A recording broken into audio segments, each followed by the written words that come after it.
जय हिंद। यह मेरा पहला वीडियो है। इसे ज़रूर अपना प्यार और सपोर्ट दें। कोशिश करूंगा कि आपका समय बर्बाद नहीं हो। तो आइए शुरू करते हैं। बांग्लादेश के साथ सबसे अधिक सीमा लगती है भारत की, और अफगानिस्तान के साथ सबसे कम। साइड में आप देख सकते हैं किस देश के साथ कितनी सीमा लगती है, पड़ोसी राज्यों या केंद्र शासित प्रदेशों की। बांग्लादेश के साथ 5, चीन, पाकिस्तान और नेपाल के साथ 5-5, म्यांमार के साथ 4, भूटान के साथ 4 और अफगानिस्तान के साथ केवल 1, जो कि है लद्दाख प्रदेश के साथ सीमा बनती है। भारत स्थित है उत्तरी अक्षांश एवं पूर्वी देशांतर के बीच में। क्षेत्रफल की दृष्टि से भारत का विश्व में स्थान है 7वां। भारत का क्षेत्रफल संपूर्ण विश्व के क्षेत्रफल का है 2.42%। भारत का उत्तर से दक्षिण विस्तार है 3214 किलोमीटर। भारत का पूर्व से पश्चिम विस्तार है 2933 किलोमीटर। भारत की जलीय सीमा से संबंधित देशों की संख्या है 7। भारत की जलीय एवं स्थल सीमा से लगे देशों की संख्या है 3: बांग्लादेश, म्यांमार, पाकिस्तान। भारत एवं पाकिस्तान के मध्य सीमा रेखा है रेडक्लिफ रेखा।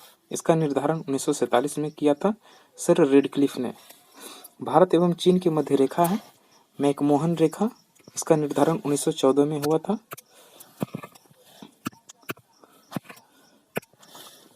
भारत एवं अफगानिस्तान के मध्य रेखा है दुरंड रेखा। इसका निर्धारण 1896 में।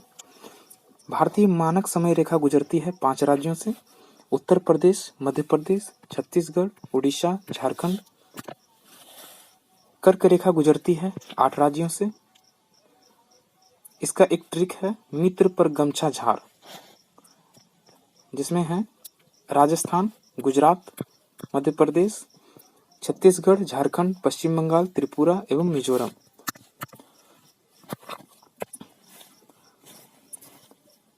असम एवं अरुणाचल प्रदेश के मध्य सीमा बनाती है संकोशी नदी। भारत और नेपाल के मध्य सीमा बनाती है काली नदी। भारत एवं म्यांमार को अलग करती है पटकाई बूम की पहाड़ियां।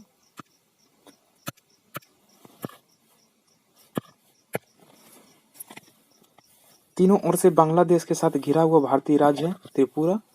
भारत का सबसे दक्षिणतम बिंदु है इंदिरा पॉइंट। भारत की जलवायु कैसी है? तो उष्णकटिबंधीय मानसूनी जलवायु है। भारत में सर्वाधिक वर्षा होती है दक्षिणी पश्चिमी मानसून से।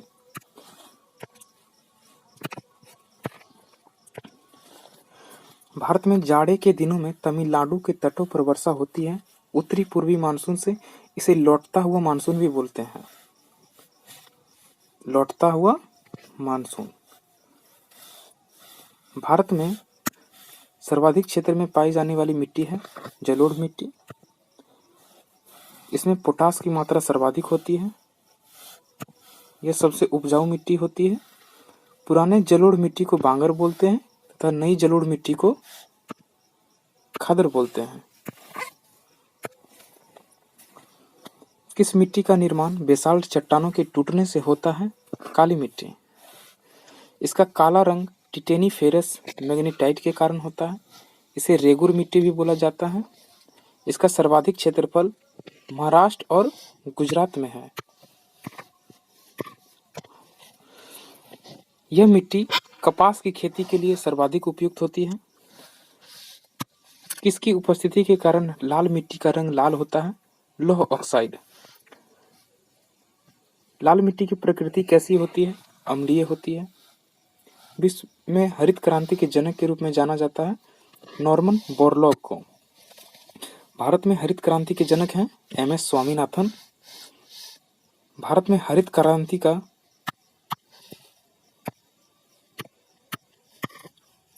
शुरुआत हुआ था 1967-68 में। भारत में श्वेत क्रांति का शुरुआत हुआ था 1970 में। भारत में श्वेत क्रांति के जनक हैं डॉक्टर वर्गीज कुरियन। हरित क्रांति का संबंध है खाद्यान्न उत्पादन से। नीली क्रांति का संबंध है मत्स्य उत्पादन से। रजत क्रांति का संबंध है अंडा उत्पादन से। लाल क्रांति मांस एवं टमाटर उत्पादन। भूरी क्रांति उर्वरक उत्पादन। बादामी क्रांति मसाला उत्पादन। पीली क्रांति तिलहन उत्पादन, सुनहरी क्रांति या गोल्डन रिवोल्यूशन, इसका संबंध है फल उत्पादन। गोल क्रांति आलू उत्पादन, कृष्ण क्रांति बायो